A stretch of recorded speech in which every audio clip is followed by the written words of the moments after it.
Let's go now to our business report with Joel Crossgill.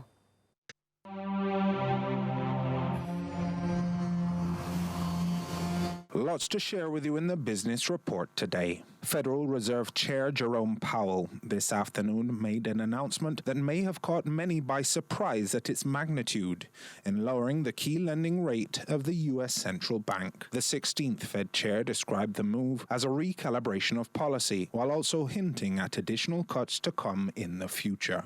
Our patient approach over the past year has paid dividends.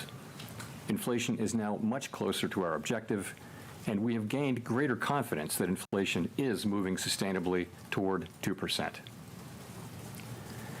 As inflation has declined and the labor market has cooled, the upside risks to inflation have diminished and the downside risks to employment have increased. We now see the risks to achieving our employment and inflation goals as roughly in balance, and we are attentive to the risks to both sides of our dual mandate. In light of the progress on inflation and the balance of risks, at today's meeting, the committee decided to lower the target range for the federal funds rate by a half percentage point to 4.75% to 5%. This recalibration of our policy stance will help maintain the strength of the economy and the labor market, and will continue to enable further progress on inflation as we begin the process of moving toward a more neutral stance. Interested parties across the world looked on as for the first time in over 4 years, the U.S. Central Bank reduced its signal rate by a huge 50 basis points. The significance of the move did not escape the attention of a selection of Jamaican expertise that was invited to comment by the BR, starting with an analysis from Chartered Accountant Dennis Chung. As expected, the Fed today cut the rates by 50 basis points, which is from a range of 5.25 to 5.5% to 4.75 to 5%. This is and is seen as a big rate cut. I expected that would have come down by about 25 basis points. But to cut by 50 basis points means that they know that they're late. I had projected that they would start off cutting like 1 to 2 quarters ago. We see that unemployment rate is expected to rise in the U.S. from 4.2 to 4.4% this year.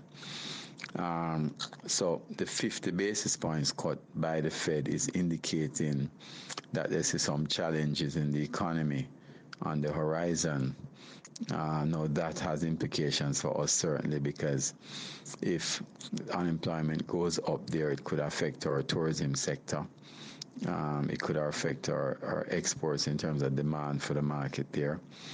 And we also have our own challenges with relatively high interest rates. Philip Ramson, president of the Jamaica Chamber of Commerce, praised the move while also suggesting that Jamaica's own central bank should follow a similar path.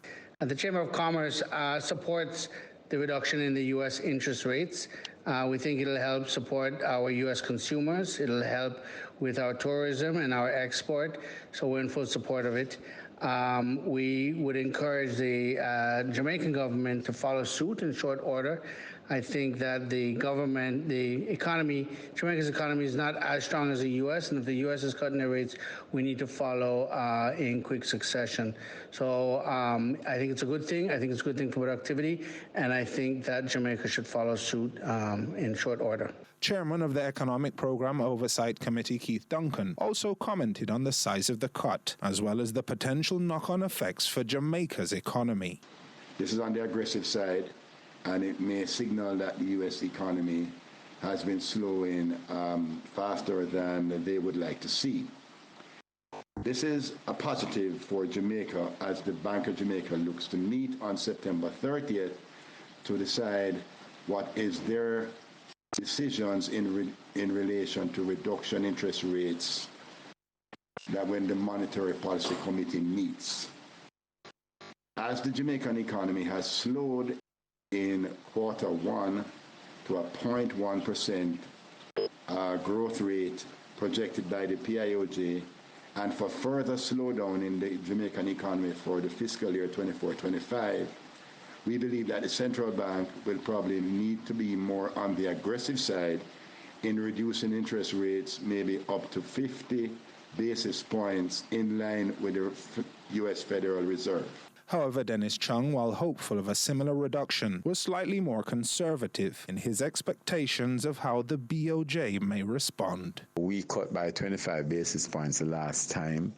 I thought it should have been about 50 basis points, but I expect that given the cut by the European Bank and also the Fed today, that definitely the BOJ is going to cut also because the economy is feeling a little squeezed now from the high interest rates. The Fed's 2 remaining meetings for the year are scheduled on November 6 to 7 and December 17 to 18.